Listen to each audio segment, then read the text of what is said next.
Hi everyone, welcome to फनेस्टो।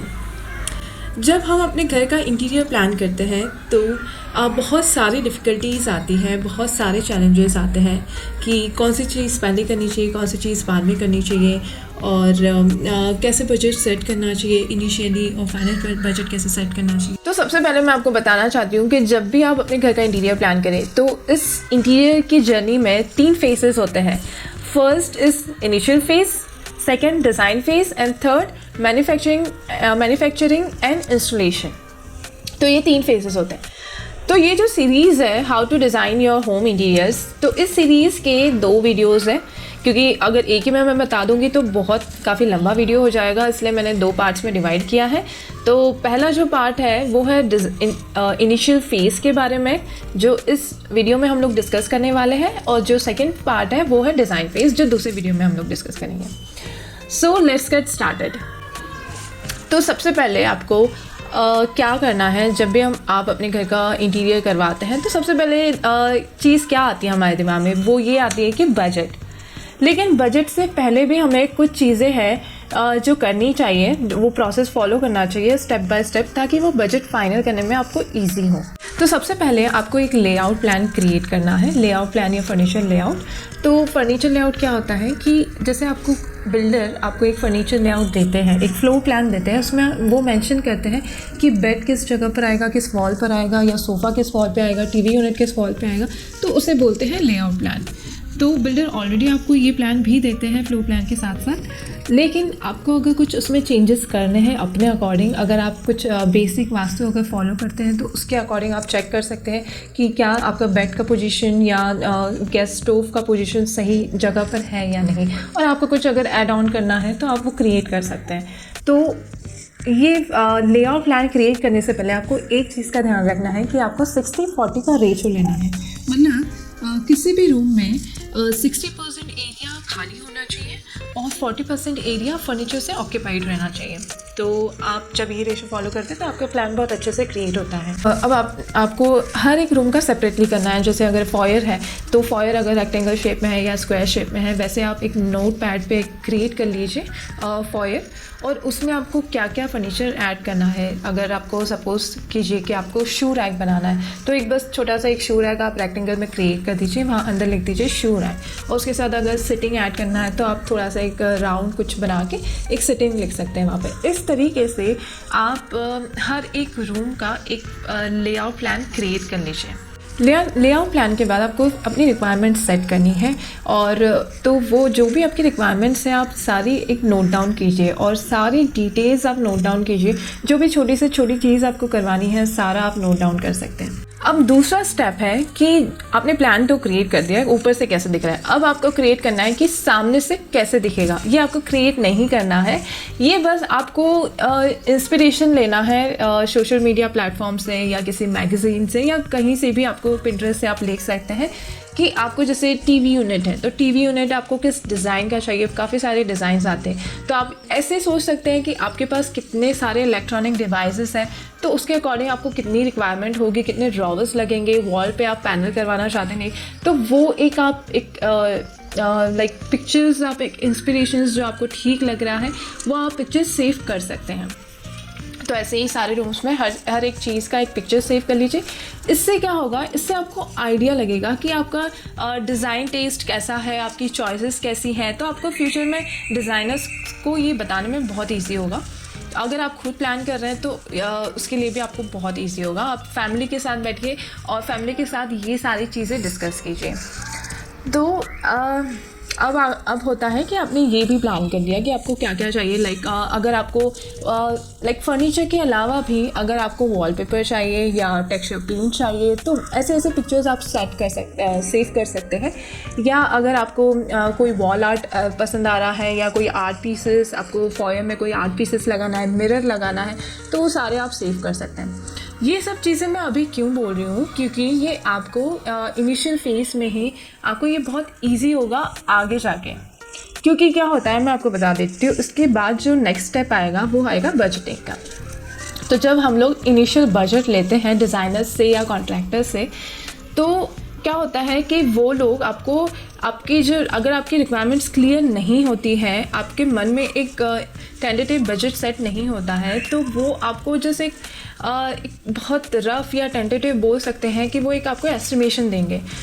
Okay, but अब क्या होता है कि ये तो ठीक है, आपको ऐसा लगता है कि अरे वाह कि ये तो हमारे बजट में है, ये सब कुछ अच्छा जा रहा है, लेकिन आगे जाके जैसे जैसे प्रोसेस आगे बढ़ता है तो आपका जो कोटेशन है वो भी बढ़ता जाता है और आगे आपको थोड़ा सा शॉक लगता है। हमें लेकिन ऐसा होता है कि हमें अक्सर शॉक लगता है कि अरे इतना बजट कैसे चला गया। तो इसीलिए पहले से ही आप प्लान कीजिए कि हर एक छोटी छोटी चीज़ें आप प्लान कीजिए कि आपको इलेक्ट्रिकल पॉइंट्स, आपके कितने अप्लायंसेस हैं। इस तरीके से अगर आप डिटेलिंग करेंगे इनिशियल फेज़ में ही, तो आगे जाके आपको एक शॉक नहीं लगेगा अगर कोटेशन नहीं बढ़ेगा। तो इससे क्या बेनिफिट होगा, अगर आपके दिमाग में हर एक चीज़ छोटी चीज़ अगर क्लियर होगी तो आप अपने कॉन्ट्रैक्टर को या इंटीरियर डिज़ाइनर को बोल सकते हैं कि आप मुझे जितना एक्यूरेट आपका कोटेशन बन सके आप मुझे बना के दीजिए। तो ये 2 स्टेप्स करने के बाद आपको एक आइडिया लग जाएगा कि आपका कितना बजट, आपका कितना खर्चा होने वाला है, आप एक बजट सेट कर सकते हैं। 3rd स्टेप आता है एस्टिमेशन। अब आपको काफ़ी आइडिया लग गया है कि आपको किस तरह का डिज़ाइन चाहिए, तो अब आप आगे कैसे प्रोसीड करना चाहते हैं। क्या आप खुद से सारा डिज़ाइन करना चाहते हैं और जस्ट कारपेंटर की हेल्प से आप फर्नीचर बनाना चाहते हैं, तो ये आपका कॉल है। तो अगर आप खुद से करेंगे तो आपको मार्केट जाना होगा, फिर आप मार्केट में जाके सारी इंक्वायरी कर सकते हैं। तो सबसे ज़्यादा मेजर खर्चा होता है प्लाईवुड में, फिक्स्ड फर्नीचर्स में। तो आप मार्केट में जाके उनको अपने डिज़ाइंस बता सकते हैं और वो उस हिसाब से फिर आपको एक क्वांटिटी निकाल के देंगे और साथ ही आपको एक एस्टिमेशन देंगे कि मटेरियल का इतना एक्सपेंडिचर होने वाला है। तो प्लाईवुड के अलावा भी हार्डवेयर्स रहते हैं, एक्सेसरीज़ रहती हैं और फिनिश मटेरियल्स रहते हैं। लाइक प्लाईवुड के ऊपर आप कौन सा मटेरियल लगाना चाहेंगे, लैमिनेट लगाना चाहेंगे या एक्रेलिक लगाना चाहेंगे, ग्लास लगाना चाहेंगे, काफ़ी सारे मटेरियल्स अवेलेबल है, वो आपको गाइड करेंगे। फिर उसके बाद आप कॉन्ट्रैक्टर से बात कर सकते हैं, कॉन्ट्रैक्टर की हेल्प से आप जान सकते हैं कि कितना लेबर कॉस्ट आएगा। उसके अलावा जो भी इलेक्ट्रिकल का खर्चा हो गया, इलेक्ट्रिकल हो गया, प्लम्बिंग और civil work, painting, fall ceiling, ये काफ़ी सारी चीज़ें हैं, आप उनसे डिस्कस कर सकते हैं। तो इस तरह से आप खुद से एक एस्टिमेशन निकाल सकते हैं। फिर ये तो हो गया पहला तरीका। दूसरा तरीका आता है कि आप किसी इंटीरियर डिज़ाइनर को हायर कर सकते हैं। तो इसके बाद आपके पास जब अगर आप इंटीरियर डिज़ाइनर भी हायर कर रहे हैं तो आपको ये पहले के 2 जो स्टेप्स हैं वो करना ज़रूरी है, आपका होमवर्क करना ज़रूरी है, ताकि आप ज़्यादा से ज़्यादा क्वेरीज आप डिज़ाइनर से कर पाएँ। तो जब आप डिज़ाइनर हायर करते हैं तो उसके एक अपने अलग बेनिफिट्स होते हैं कि आपको इतना ज़्यादा भटकना नहीं पड़ता है, इतना टाइम आपका काफ़ी सारा टाइम बच जाता है और साथ ही वो आपको डिज़ाइंस में भी काफ़ी हेल्प करते हैं और ये भी हेल्प आपके बजट के अकॉर्डिंग वो आपको आपका कोटेशन रिड्यूस करने में भी हेल्प करते हैं कि आप कैसा डिज़ाइन सेलेक्ट कीजिए, आप कैसा मटेरियल सेलेक्ट कीजिए कि ताकि आपका बजट भी रिड्यूस हो जाए और आपको इतना ज़्यादा कॉम्प्रोमाइज़ भी ना करना पड़े अपने डिज़ाइनिंग में। तो वो सारे बेनिफिट्स आपको मिलते हैं। तो अब जब आप डिज़ाइनर के पास जाते हैं तो बस मैं आपको ये ही सजेस्ट करूँगी कि अपना आप बजट रिवील कीजिए कि आप किस बजट में अपने घर का इंटीरियर करवाना चाहते हैं, क्योंकि ये दोनों के लिए ईजी होता है। अगर डिज़ाइनर को बजट पता होता है तो वो उसके अराउंड काम करते हैं और उसके हिसाब से आपको वो मटेरियल्स और डिज़ाइन सजेस्ट करेंगे। तो आप अपना डिज़ाइंस बिल्कुल उनके सामने रखिए कि हमने ये डिज़ाइन सेलेक्ट करके रखी है और ये हमारी रिक्वायरमेंट्स है। सारा जो इनिशियल जो फर्नीचर से लेके पूरा डेकोरेशन तक सब कुछ उनसे शेयर कीजिए। नो मैटर कि अगर आपका कोई चीज़ अगर एक्सपेंसिव भी है तो इट डजेंट मैटर, वो आपको बिल्कुल हेल्प करेंगे उसे रिड्यूस करने में और दूसरा डिज़ाइन थोड़ा बहुत उसमें चेंजेस करके दूसरा डिज़ाइन सजेस्ट कर सकते हैं कि उससे आपका कॉस्ट रिड्यूस हो जाएगा। तो इस तरीके से आप एक मीटिंग कर सकते हैं डिज़ाइनर से, इनिशियल मीटिंग। उस इनिशियल मीटिंग में आपको एक डिज़ाइनर एक इनिशियल डिज़ाइन बना के देंगे, लाइक वो एक टेंटेटिव डिज़ाइन होगा आपकी रिक्वायरमेंट के बेसिस पे और साथ ही आपको एक टेंटेटिव कोटेशन भी देंगे।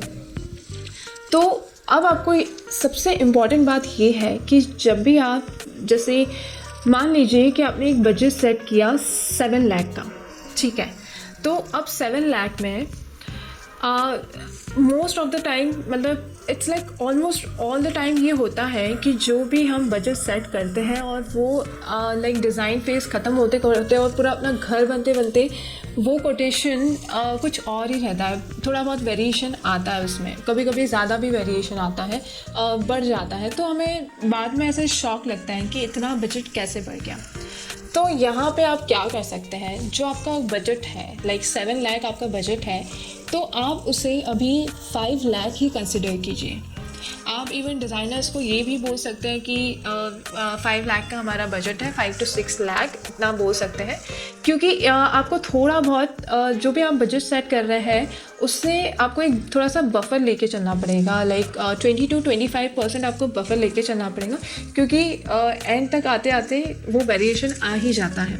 तो मैं आपको यही सजेस्ट करूँगी कि पहले आप थोड़ा सा कम रख सकते हैं अपना बजट, लाइक 1.5 to 2 लाख थोड़ा सा कम, और फिर बाद में अगर वो बढ़ भी जाता है आपके लिए इतना शॉकिंग नहीं रहेगा।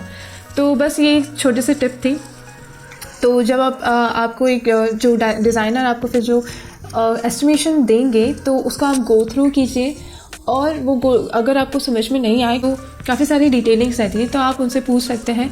और एक और बात बोलना चाहूँगी कि जब भी आप डिज़ाइनर से मीटिंग करें तो आप बिल्कुल भी हेजिटेट मत कीजिए, आप उनसे क्वेरीज कीजिए। और कभी कभी डिज़ाइनर्स टेक्निकल टर्म भी यूज़ कर लेते हैं, तो वो समझना हर किसी के लिए थोड़ा सा मुश्किल होता है, तो आप पूछ सकते हैं कि इसका मतलब क्या होता है। तो आप बिल्कुल उनसे हर क्वेरीज आप रिजॉल्व करने की कोशिश कीजिए।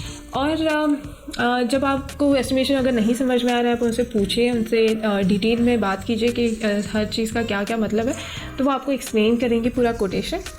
फिर उसके बाद अगर आपका बजट थोड़ा सा ऊपर जा रहा है तो आप उनसे नेगोशिएट कर सकते हैं। अगर डिज़ाइनर्स नेगोशिएट करने के लिए रेडी है तो फिर वो थोड़ा सा अगर कम करके देते हैं। तो स्टिल अगर आपका बजट फिर भी आपके बजट में नहीं आ रहा है कोटेशन, तो आप अब रूम्स को देख के अब चीज़ों को प्रायोरिटाइज़ कर सकते हैं कि कहाँ कहाँ हम किसी चीज़ को रिमूव कर सकते हैं, या किसी डिज़ाइन में चेंज ला सकते हैं, मटेरियल में चेंज ला सकते हैं। तो वो सारी चीज़ें आप कर सकते हैं। तो वो सब एडजस्टमेंट करने के बाद जब आप डिज़ाइनर से बोल सकते हैं कि हमें रिवाइज कोटेशन शेयर कीजिए, तो फिर वो रिवाइज कोटेशन शेयर करेंगे, और फिर उसके बाद अगर आप ओके हैं तो आप डिज़ाइन फेज में प्रोसीड कर सकते हैं। अगर मैं समराइज़ करूँ तो सबसे पहले आपको लेआउट प्लान क्रिएट करना है, उसके बाद आपको अपनी रिक्वायरमेंट सेट करनी है, उसके साथ ही आपको एक अपने डिज़ाइंस टेंटेटिव डिज़ाइंस फाइनल करने हैं, और सोशल मीडिया प्लेटफॉर्म से पिंटरेस्ट से आपको पिक्चर्स सेव करनी है। थर्ड स्टेप इज़ आपको बजट सेट करना है।